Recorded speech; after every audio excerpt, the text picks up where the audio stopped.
நலிவடைந்து வரும் பின்னலாடை தொழிலுக்கு வழிகாட்டவும் பிரச்சினைகளை தீர்க்கவும் தனி வாரியம் அமைக்க வேண்டும் என திருப்பூர் பின்னலாடை தொழில்துறையினர் கோரிக்கை விடுத்துள்ளனர். திருப்பூர் பின்னலாடை உற்பத்தி மற்றும் ஏற்றுமதி துறைக்கு என்ன தனி வாரியம் அமைக்க வேண்டும் என தமிழக அரசுக்கு திருப்பூர் பின்னலாடை தொழில்துறையினர் கோரிக்கை விடுத்துள்ளனர். திருப்பூர் டாலர் சிட்டி என அழைக்கப்படுகிறது. பின்னலாடை தான் இங்கு பிரதான தொழில்.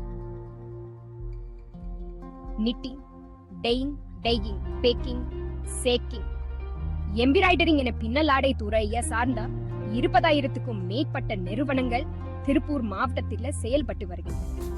தமிழகம் மட்டுமல்லாமல் ஒடிசா, பீகார், அசாம், மேற்கு வங்காளம் போன்ற மாநிலங்களில் இருந்தும் 10 லட்சத்துக்கும் அதிகமான தொழிலாளர்கள் இங்கு வேலை செய்கிறார்கள்.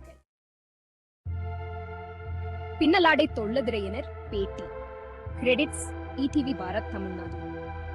திருப்பூரில் தயாரிக்கப்படும் ஆயத்த ஆடைகள் உள்நாட்டில 30,000 கோடிக்கும் வெளிநாட்டில 35,000 கோடிக்கும் எனவரத்துக்கு அந்த 1000 கோடி ரூபாய் அளவு வர்த்தகம் நடைபெறுகிறது.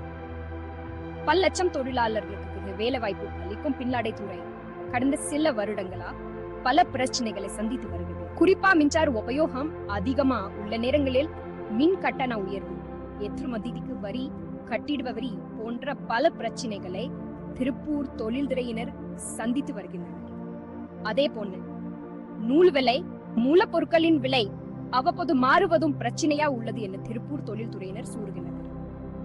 இதனா பங்களாதேஷ், வியட்நாம், கம்போடியா போன்ற நாடுகள்ல வரி இல்லாததா அங்கு ஆடைகள் குறைந்த விலைக்கு கிடைக்கின்றன.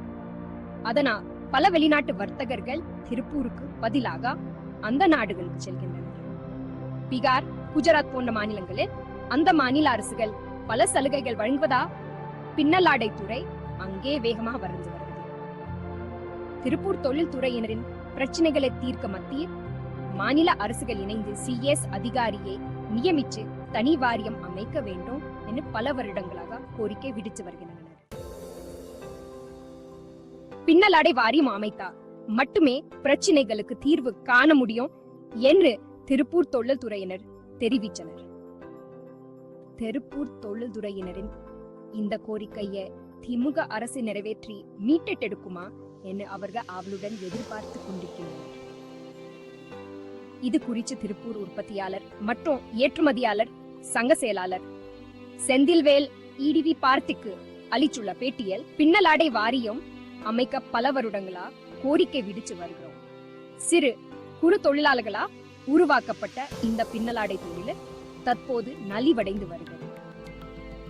பின்னலாடை வாரியம் அமைத்தால் மட்டுமே பின்னலாடை துறை சார்ந்த பிரச்சனைகளுக்கு தீர்வு காண முடியும். ஜவுளித்துறையோடு பின்னலாடை துறையும் சேர்த்து விட்டதா பின்னலாடை துறையில் உள்ள பிரச்சனைகள் யாருக்கும் தெரிவதில்லை.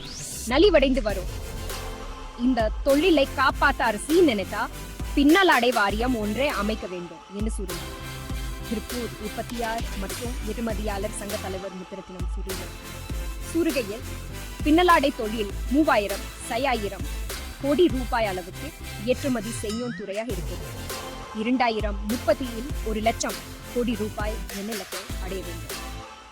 இந்திய அளவில் 85% பின்னலாடை ஏற்றுமதி திருப்பூரில் இருந்துதான் நடைபெற்று வருகிறது. பின்னலாடை வாரியம் அமைக்க பல வருடங்களா கோரிக்கை விடுத்துள்ளது. சிறு குறு பின்னலாடை ஏற்றுமதி சங்கத்தின் சார்பில் தமிழக நிதிநிலை அறிக்கையில் தமிழ்நாடு பின்னலாடை ஏற்றுமதி அபிவிருத்தி வாரியம் அமைக்க கோரிக்கை விடுத்துள்ளோம். நிச்சயமா தமிழக அரசு இதை செய்து கொடுக்கும் என்று நம்புகிறோம் என்று கூறியுள்ளார். பின்னலாடை வாரியம் அமைத்தா மட்டுமே பிரச்சனைகளுக்கு தீர்வு காண முடியும் என்று திருப்பூர் தொழில்துறையினர் தெரிவித்தனர். திருப்பூர் தொழில்துறையினரின் இந்த கோரிக்கையை திமுக அரசு நிறைவேற்றி மீட்டெடுக்குமா என அவர்கள் ஆவலுடன் எதிர்பார்த்து கொண்டிருக்கின்றனர். இது குறித்து திருப்பூர் உற்பத்தியாளர் மற்றும் ஏற்றுமதியாளர் சங்க செயலாளர் செந்தில்வேல் ETV பார்த்திக்கு அளித்துள்ள பேட்டியில், பின்னலாடை வாரியம் அமைக்க பல வருடங்களா கோரிக்கை விடுத்து வருகிறோம். சிறு குறு தொழிலாளர்களா உருவாக்கப்பட்ட இந்த பின்னலாடை தொழில் தற்போது நலிவடைந்து வருகிறது. பின்னலாடை வாரியம் அமைத்தால் மட்டுமே பின்னலாடை துறை சார்ந்த பிரச்சனைகளுக்கு தீர்வு காண முடியும். ஜவுளிச்சுறையோடு பின்னலாடை துறையும் சேர்த்து விட்டதா? பின்னலாடை துறையில உள்ள பிரச்சனைகள் யாருக்கும் தெரிவதில்லை. நலிவடைந்து வரும் இந்த தொழிலை காப்பாற்ற அரசு நினைத்தா பின்னலாடை வாரியம் ஒன்றை அமைக்க வேண்டும் என்று கூறினார். திருப்பூர் உற்பத்தியாளர் மற்றும் ஏற்றுமதியாளர் சங்க தலைவர் முத்தினம் சூடுகையில் பின்னலாடை தொழில 3000 கோடி ரூபாய் அளவுக்கு ஏற்றுமதி செய்யும் துறையாக இருக்குது. 2030 1 லட்சம் கோடி ரூபாய் என இலக்கை அடைய வேண்டும். இந்திய அளவில் 85% பின்னலாடை ஏற்றுமதி திருப்பூரில் இருந்துதான் நடைபெற்று வருகிறது. பின்னலாடை வாரியம் அமைக்க பல வருடங்களாக கோரிக்கை விடுத்துள்ளோம். சிறு குறு பின்னலாடை ஏற்றுமதி சங்கத்தின் சார்பில் தமிழக நிதிநிலை அறிக்கையில் தமிழ்நாடு பின்னலாடை ஏற்றுமதி அபிவிருத்தி வாரியம் அமைக்க கோரிக்கை விடுத்துள்ளோம். நிச்சயமா தமிழக அரசு இதை செய்து கொடுக்கும் என்று நம்புறோம் என்று கூறியுள்ளார்.